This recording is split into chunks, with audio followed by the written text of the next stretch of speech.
You're listening to RazorCast, USA's hottest podcast, bringing you cutting-edge interviews from leading industry professionals. Hello, everyone. This is Liz Harvey coming to you from our studios in New York City, where we are dedicated to bringing you cutting-edge interviews from many of the leading industry professionals across the U.S. In today's episode, we are speaking with Stephanie Heintzeler. Stephanie is a German-educated midwife, a U.S.-educated doula, an acupuncturist, and she is a certified lactation counselor. She is known as the New York Doula. Stephanie has delivered over 1,200 babies and has experience with twins, triplets, breech babies, and water births. She also works with newborn parents in their postpartum stage and holds classes and seminars for moms and dads-to-be. With a wealth of experience and knowledge in her field, Stephanie Heintzeler is widely considered to be one of the top doulas in the country. She is also a contributing member of our national network of industry professionals. Today we're going to talk about a very important topic, breathing techniques for labor. Hello, Stephanie. How are you today? I'm very well, thank you. Well, thanks for joining me. So, why is it important to learn proper breathing techniques for labor?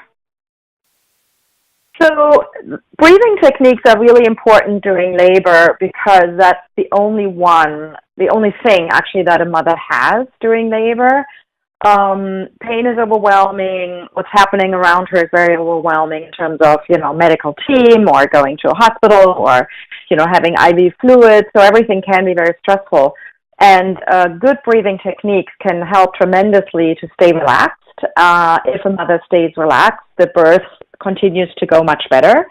We have less interventions. We have a better blood flow for the baby and generally less pain. So mothers really notice that it helps them. Like sometimes they start laboring, for example, they have a doula and I'm with them. So they start laboring at home and I'm not there and, they learned a little bit, but then they start laboring and I'm on my way, but I'm not there yet. So once I'm there, they suddenly get what it means to breathe properly through the contraction and they feel so much better. And are there different breathing techniques for the different phases of labor? Yeah. So, funny, in the beginning, the parents often use what they have learned in class, and even during labor, early labor, they practice the breathing, and they breathe in and out slowly, in and out, in through the nose and then out through the mouth, and they feel it doesn't really do anything when it's early labor, they have a contraction every 8 minutes, so they're okay, whatever, we'll just do it. But then the contractions pick up and they go into so-called active labor, and suddenly the mom is whoa, this is the only thing I can actually use.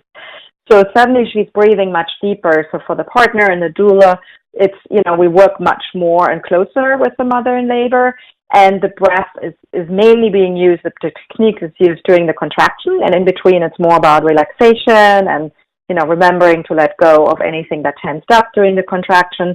So the breath becomes deeper, but at some point when active labor is really, intense, the mother might feel nothing works anymore. She can't even do any breathing techniques. She can't do, breathing in and breathing out. So then we use the techniques that are a little more guided. So we use counting with the contraction. With the peak, we count up to 10 and then down to 0. We use vowels. So she's breathing in and then she's breathing out with an ah, and then she's breathing in and breathing out with an o, breathing in, breathing out with a u. And the birth partner, is with the mother and reminds her which vowel to use. And that's something that many moms really love in active labor because they have something, they sort of think about it. They need to follow someone, and at the same time using vowels opens the pelvic floor, so birth goes much better. Once transition happens, transition is a pretty intense phase in labor.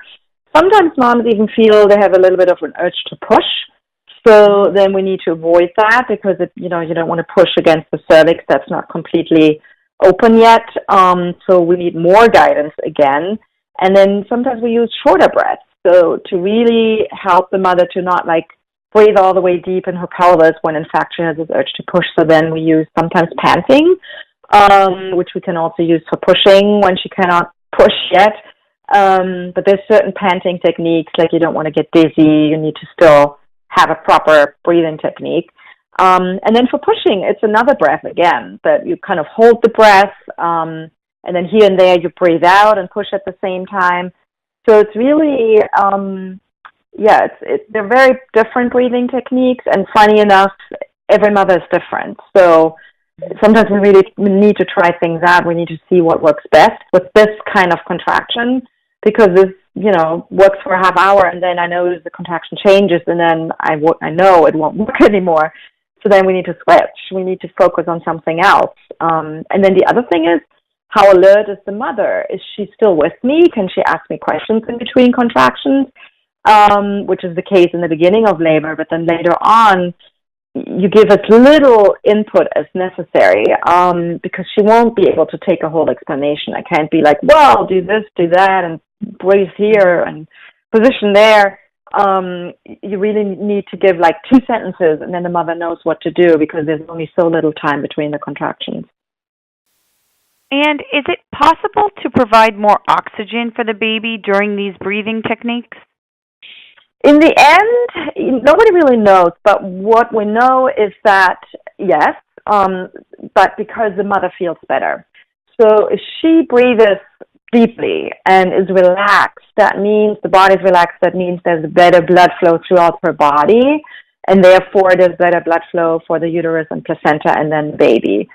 So it does really help. We've certainly had births where, especially as a midwife, where maybe I didn't know the mother, I needed to connect with her first, and she was all overwhelmed and didn't breathe at all. She was just like completely out of it and holding her breath and maybe even screaming. And, then the baby wasn't well either. You could see that. So in that case, the goal is really to relax the mother. And yes, she'll get some oxygen like on a mask, but she needs to also breathe. She needs to breathe deeply and relax the body to, give more blood flow towards placenta. And that makes a huge difference. But the main thing is that also moms, they just have a better connection with the baby when they breathe, because the body's more relaxed, so they feel the movement. If the mother is really uptight, and she doesn't breathe, and she doesn't really know what the baby's doing, then she gets more stressed. And then the baby gets distressed as well, versus when she's more relaxed and the baby is, she has a connection to the baby and there's better blood flow towards the baby, she really feels a huge difference.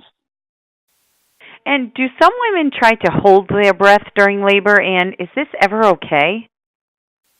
Yeah, not so much. So yes, some moms try to hold the breath. For the labor part, until the cervix is fully open, it is very important to breathe.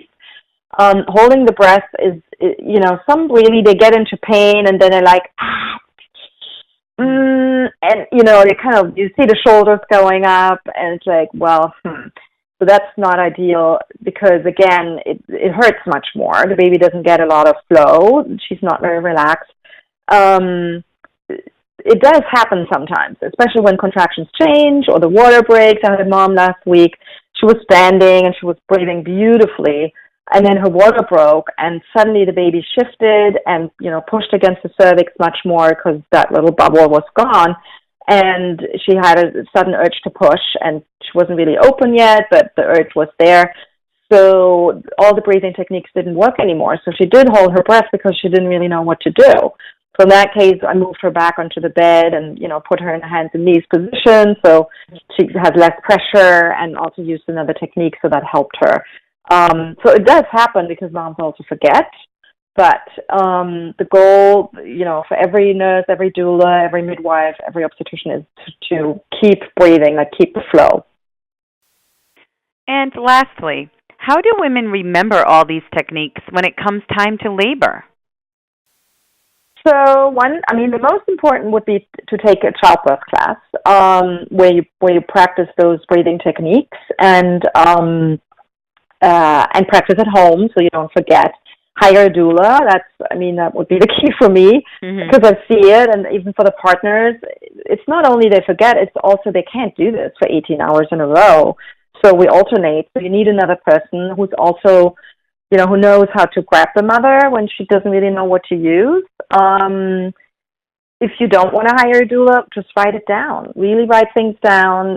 Some nurses in the delivery room, they know about techniques, but not all of them. And it also depends on how much time they have to go over it. But yeah, I mean, the main thing is take a class, practice, hire a doula. Okay. Well, thank you so much, Stephanie. We appreciate all your time and help today. Thanks for having me.